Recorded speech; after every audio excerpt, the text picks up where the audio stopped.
Mr. Foster, as a council member, what strategies have or will you initiate to eliminate residential and commercial disrepair in our town?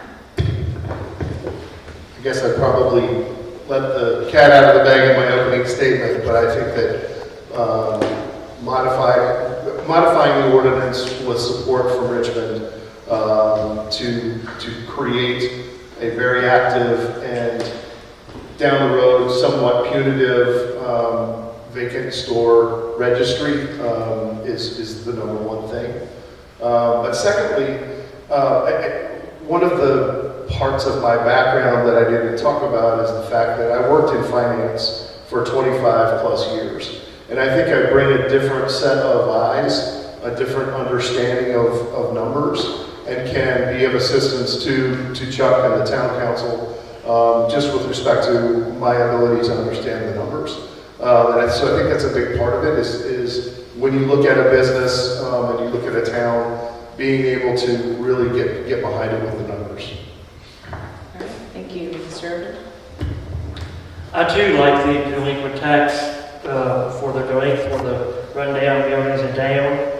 For the ones in the neighborhoods, again, like I say, we need to work with the citizens. The code enforcer can do his job. The town manager, I know he does his job on them. We just, I don't think it's much more we can do with the codes. But the delinquent tax will help on the buildings. I just hope that if we do put the delinquent tax in, that whoever owns the buildings will either take that to heed and work on the buildings. My worry is that they won't pay it at all like they do now. So a lot of the buildings probably the delinquent tax, it has delinquent tax on it now. They're probably not even paying it. So if you just add $150 to it, what are they going to do? We need to do that and find another way to get somebody to sell these buildings. All right, thank you, Mr. Wolfe. Going back to the grant, you have to look into some grants to give people an incentive to fix their building up. $150 is not going to make me fix my building up. If you give me $15,000 and I can put my building up as paid for, borrow $15,000, and put $30,000 worth of work in my building, if you give me a matching grant, I'm going to do it. And I think that's the best way about going about it is matching grants. Try to do some matching grants, get people to at least, you can do it in different phases. We'll give you, we have these matching grants for you. And if you do this your building, if you spend $10,000 on your building, we'll match that grant and you spend another $10,000. I don't think the tax thing is going to work. Whoever owns that building has plenty of money in the bank. All right, thank you, Mr. Irvine. How do you feel about making the ordinances public on the town's website while showcasing the ordinances that are being worked on in an effort to communicate to residents the status of code enforcement in progress? Our new web page is wonderful.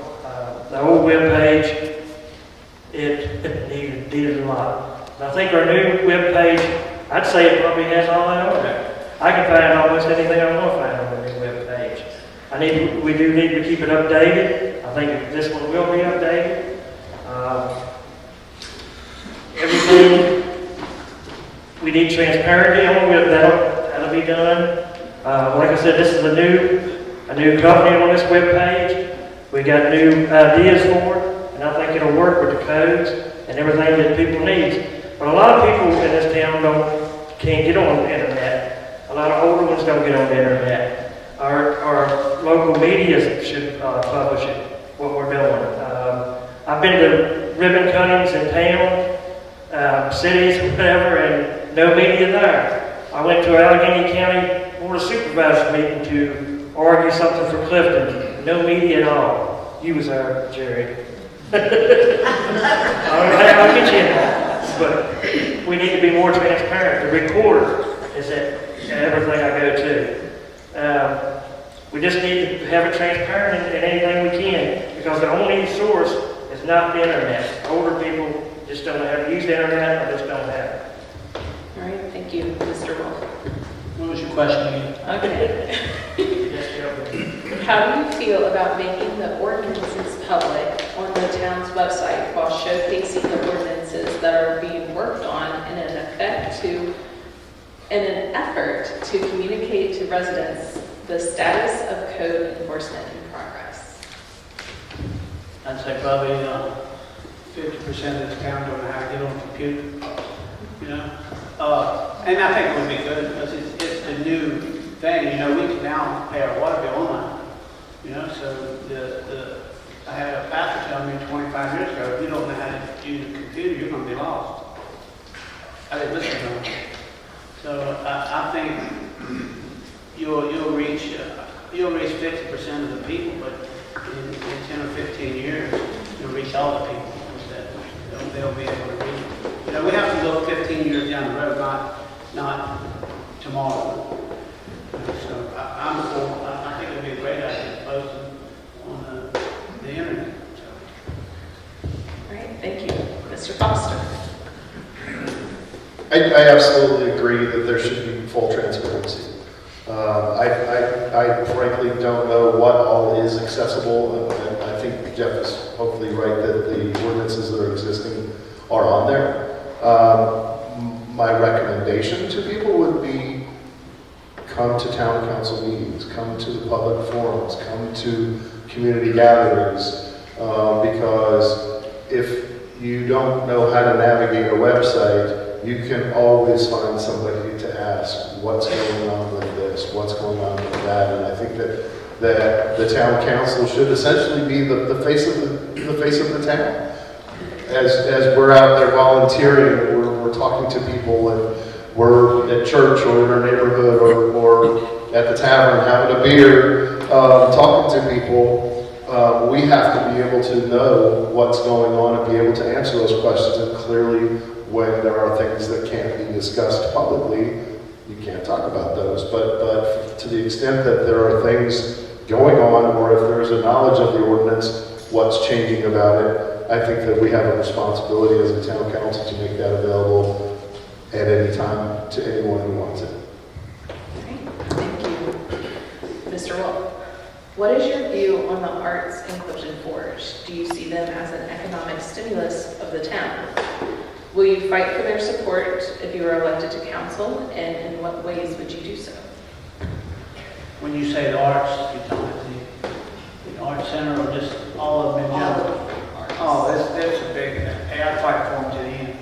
You know, it's a great, I used to take my grandchildren down and make pottery, you know, and they had, one of my granddaughters played the piano.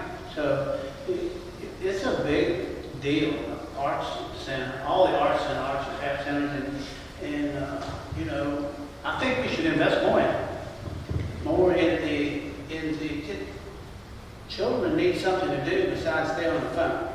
You know, take them to the arts and craft center and let them learn and let them do things. So I would support it 100%.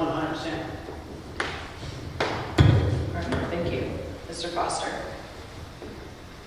Arts are a very personal thing, and whether it's music or dance or pottery or stained glass. I grew up in a house where my mother was a music teacher, and she's still at 85 giving music lessons. It was not even a question in our family whether or not we were going to support the arts. This town has a very unique element to it that I believe is being leaned into in a very good way more and more every year. As we grow the Christopher Market, as we grow Fridays in the Forge and give access to the arts, and as the quilt retreat continues to happen here at the Masonic, there are many avenues, and I think that we could do a better job of coordinating all of it and all being on the same page at the same time. But there's a huge asset of creativity in this town, and it kind of ties in well with the volunteerism that's beautifully rampant in this town. But the arts are an important way for people people to connect. And again, it's a very personal thing. We bought a painting at the art gallery right after we moved here. Not because it was the most beautiful thing that we've ever seen, but it was painted by an artist from Clifton Forge of a lake in Montana that I swam at when I was 14 years old. And we didn't know that until we had the conversation with the artist to really get that connection. So I think it's a very personal thing that we can continue to lean into. Great, thank you. Mr. Irvin? Being a lifelong resident here in Clifton, I've seen Clifton when it was a boom town with the railroad. That's gone. The arts is very important in Clifton. I think it's the way to go now. The arts, the theater, but I also think it's a team effort. I will support the arts of everything I have, but I will support every business with everything I have. The theater with everything, the library. I have been to county meetings supporting the theater, trying to get them more money. I have been to the county trying to get more money for the library. I will fight hard for Clifton in anything I can. As you know, being a lifelong resident here, I want Clifton Forge to be the best it can be. The arts is the way to go, our trails, but it takes a team and it takes everything together clicking in the same call for everything to work. But I will support the arts with everything I can. All right, thank you. Mr. Foster? Name 3 new ideas to improve the town's economic development. Please do not repeat ideas phrased during previous community gatherings, town council, or town committee meetings, and not mentioned in the town's revised comprehensive plan.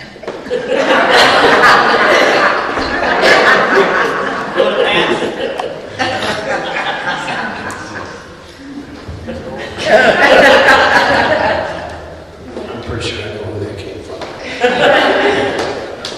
3 new ideas.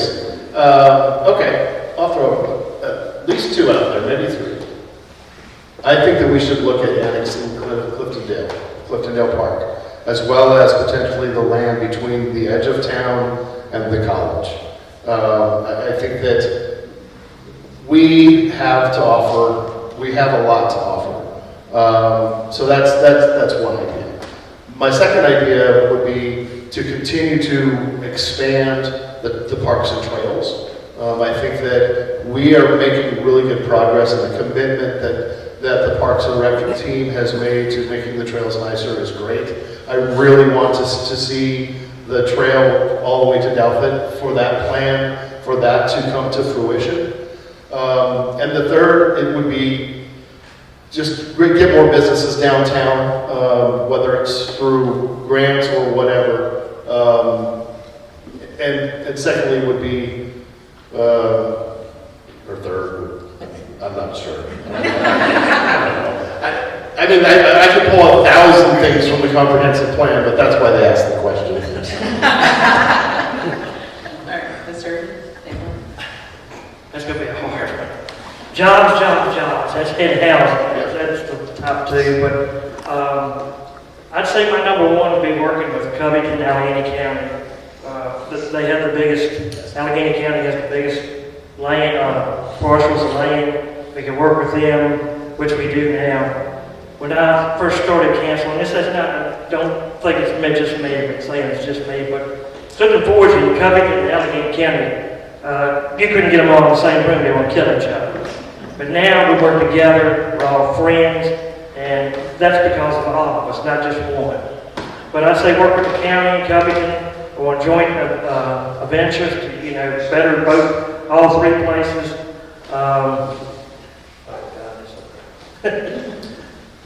Better, like working on the housing, which I've said a few times, and we're doing that now with 1 school and maybe 2. I should have the cat at the bag. Chucky will kill.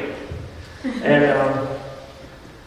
I would like to see more businesses in town, but I want to see a retail shop in town where you don't have to go to Walmart to buy clothes or shoes or school supplies, something like that, even if it's just a small. All right, thank you. Mr. Wolfe? Well, I'm going back to the housing is a big deal, and housing for a college student is a big deal.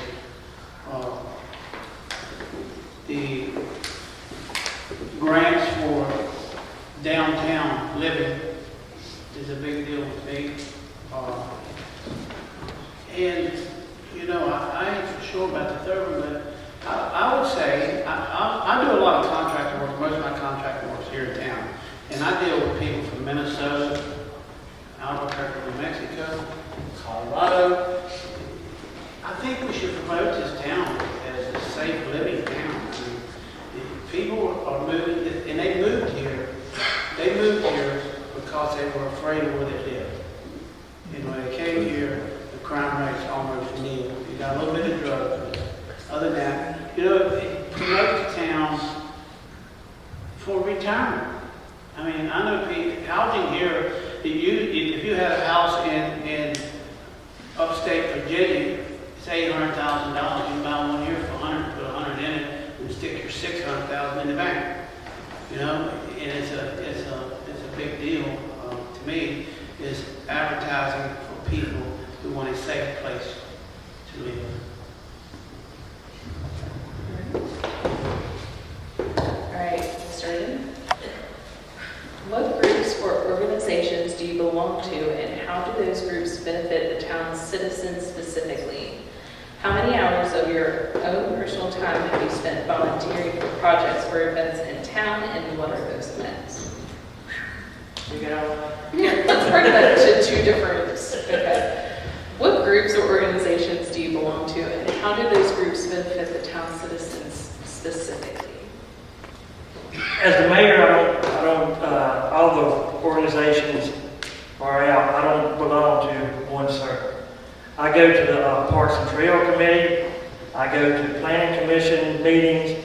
I go to ARB meetings. I don't know how many to do. I've been to in my time, in the last 5 years, I've been to 63 ribbon cuts, 12 proclamations, and about 18 out-of-town events. I'm at, I guess people say, if there's a camera, there's Jeff. And that's not just to take my picture, it's to promote the forge. I spend most of my time at ribbon cuttings, proclamations, things like that. And I do go to just about any organization, with Parks and Trails again. I go to all of them when I can. But being the mayor takes a little more than being one organization. Most councilmen have one or two. But I have, in my opinion, like 20. So, and hour-wise, my wife would say my whole life. I mean, it is probably hour-wise a week, 30 hours a week I spend in different organizations. Thank you. Mr. Wolfe?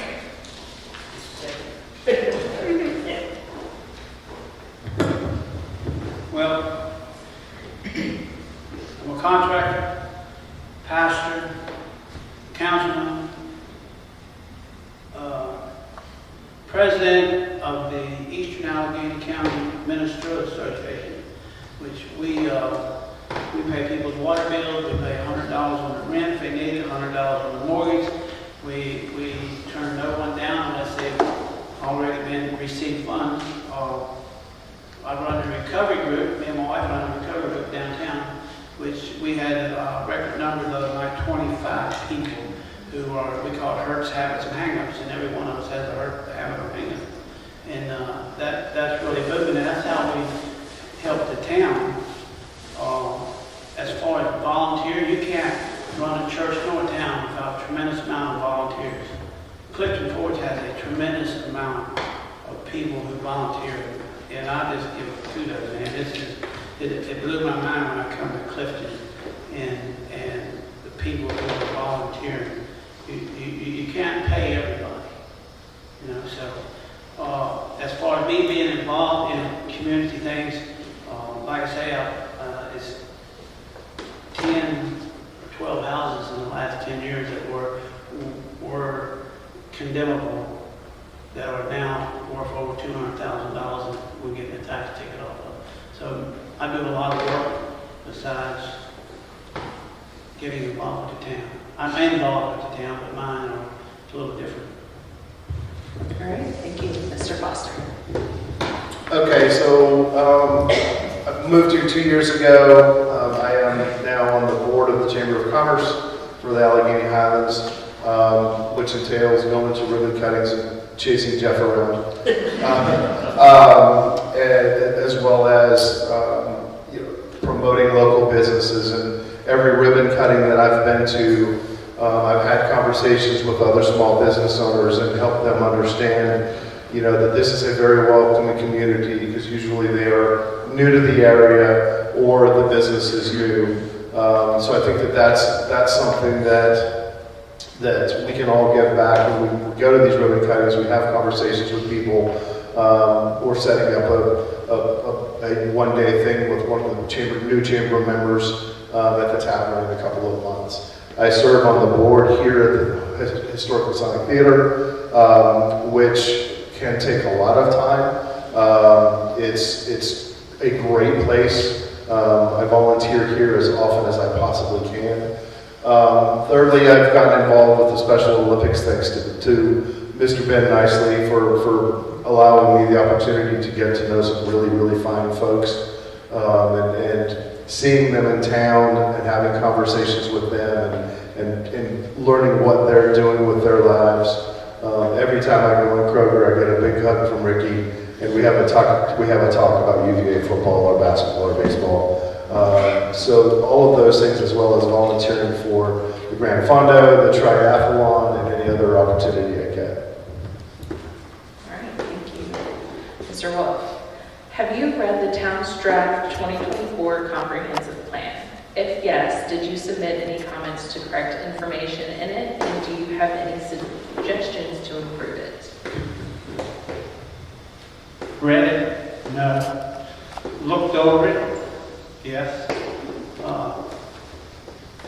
Submitted any of my ideas? No. So, that's it. Okay, thank you. Mr. Foster? Dude, is this really for all candidates? This is for all candidates. That's not fair. Yeah, I read it. I wrote half of it. No, I'm just kidding. I can clearly and honestly attest that I read every single word in that 150-page document.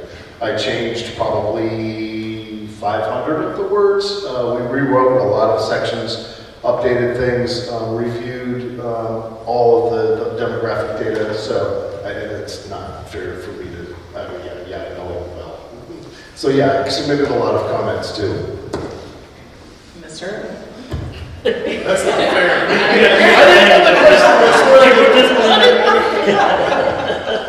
Yes, I've read it, because of the some controversy from one or two over it. I have read it.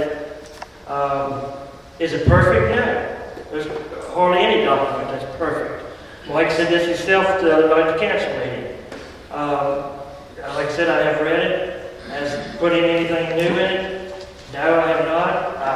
I looked at some of the points that was put out there that was wrong. I have talked to Brian, who helped write it. That's why one question I asked how long he's been doing this.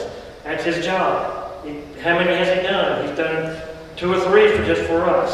I trust that he did it right. I trust that our planning commission did it right. I have full faith in all of them. So I have not submitted any changes. I think it's right where we need to be, and we'll move forward. All right, thank you. Mr. Foster, have you read the town charter, and if you haven't, why not? Will you adhere to the town charter if you are elected or re-elected? Please explain your reasoning.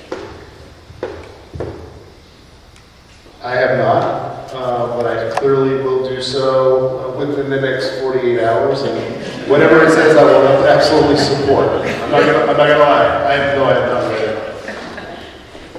Thank you, Mr. Here, I'll give it to you. Yes, I have read it. Probably 2 or 3 times. Yes, I do try to go back. But sometimes you have to, I ain't gonna say tweak it, but sometimes you have to adjust to it. The charters are for a reason. It may took me a year or so to learn some of that. But I try to go back, but I try also to, if it's something there we're looking at, I I try to do what's best for the town. All right, thank you. Mr. Wolfe? Again, have I read it word for word? Do I know some of it? I know most of it. Again, like Jeff said, sometimes you, if you don't know something, you have to go look it up. You know, some people ask me a question. I'm like, I can't give you that answer, but I will go find it out. So, you know, if someone was to ask me something about the charter and I wouldn't know it, I wouldn't tell them some silly answer. I would go to the charter, look it up, and come back and give them the proper information. Thank you. This is for the incumbents. What is your best attribute that you bring to the table as a council member, starting with Mr. Irvine? I listen to the citizens. I learn from the citizens. I learn from my town manager. I learn from the town council. Like I said once before, we all have different views. We all have different walks of life. I love Clifton Forward, and I'll fight hard for Clifton in anything it needs. I try my best in the county, and I don't get it covered because we don't work too far from it. But the county is what we're in. I try to work with the county. I try to get more for Clifton. And as mayor, I try to get out and do more. Like for Clifton than probably a lot past mayors. I go to almost everything I can to support Clifton. Again, it's not just for me to take a picture, break somebody's camera or whatever, but it's to support Clifton Forward. Like Mike said, when we go to these ribbon cuttings, it's not just go to get a snack, get your picture taken with a ribbon. We go as to support your town.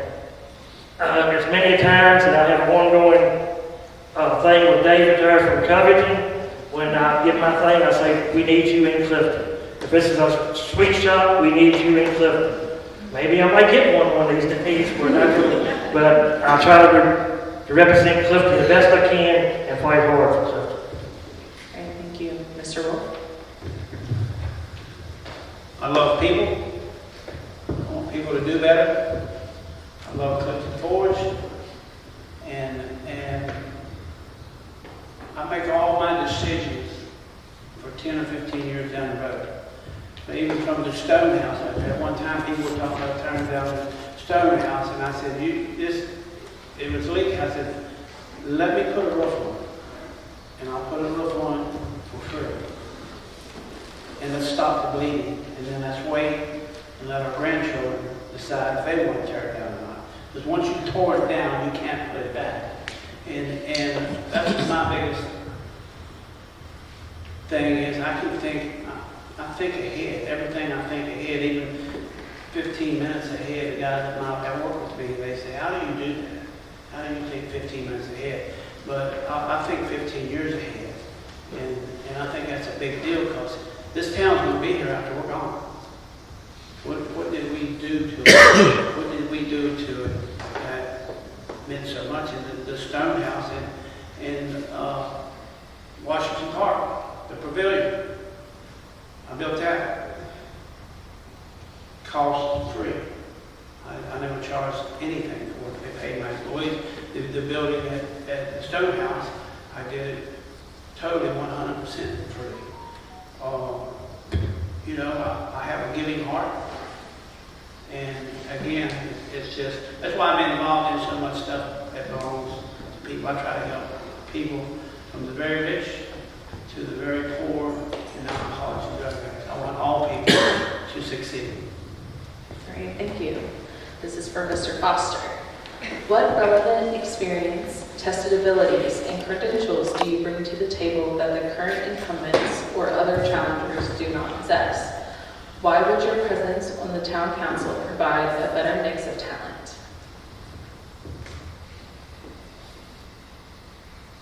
So I bring a background in finance that I think would be unique to the town council. Not that they don't have the ability to do that. I think a fresh set of eyes on the numbers, could be a helpful thing. I've done it for 25 or 30 years. I also have run large businesses, and I think to a certain extent, you know, running a town there's a certain amount of business that goes into it. You have to have ethics, you have to have foresight, you have to be, you know, responsive to your customers, and your customers are your citizens and your neighbors. I think both of these gentlemen have given a lot of their lives to this town. I commend Shorty on all of the work that he's done on the stone house and at the park. It's moving, and Jeff is always there. I'm not going to say anything bad about these guys. I've spent a good amount of time with both of them. I like to chase Jeff around all over the trains, which is really fun. So we always talk, but I think that would be the difference. All right, thank you very much. That is all the time we have for our questions. We want to thank the candidates, the volunteers, and the community gathering committee. And we want to thank you all for coming out tonight, and be sure to vote in November. At this time, our candidates will exit this stage for continued informal conversation with the audience.